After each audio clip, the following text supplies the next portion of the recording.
ఈ రోజు అందుకనే మేము మీనాక్షి గారు కలిసి చెప్పడం జరిగింది.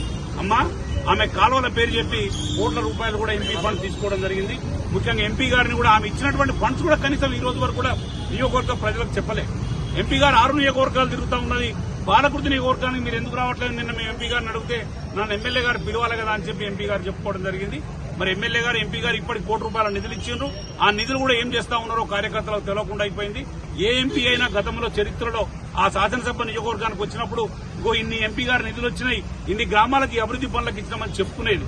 ఇప్పటి వరకు మా ఎమ్మెల్యే గాని, మా ఝాన్సీ రెడ్డి గారు గాని మరి ఎవ్వరు కూడా ఎంపీ నిధులు ఏం చేశారో తెలియదు. అంతకన్నా ముందుకు ట్రస్ట్ పేరు మీద కాలువలు తీసినామని చెప్పి ఆ కాలువలకి ఎంపీ నిధులు తీసుకున్నట్టు మాకు ప్రూఫ్ అయింది. ఆ పైసలు కూడా 40-50 లక్షలు డ్రా చేసుకున్నట్టు తెలిసింది. వీటన్నిటినీ కూడా ఈ రోజు మీనాక్షి గారు ఇవ్వడం జరిగింది. మరియు ముఖ్యమంత్రి గారు కూడా ఈ రోజు ఇవ్వబోతా ఉన్నాం. ఇప్పుడు గాంధీ భవన్ లో పీసీ ప్రెసిడెంట్ గారు కూడా ఇవ్వబోతా ఉన్నాం. మేము ఒకటే రిక్వెస్ట్ చేసేది కాంగ్రెస్ పార్టీ, మా అధిష్టానానికి చెప్పుకునేది ఒకటే, అయ్యా పార్టీ నష్టపోతా ఉన్నది, పాలకుర్తి నియోజకవర్గంలో పార్టీని కాపాడనని మేము చేతులెత్తి జోడించుకుంటా ఉన్నాం. ఎందుకంటే కాంగ్రెస్ పార్టీ అధికారంలోకి వచ్చి 47,000 ఓట్ల మెజార్టీతోటి కాంగ్రెస్ పార్టీని ప్రజలు గెలిపించారు.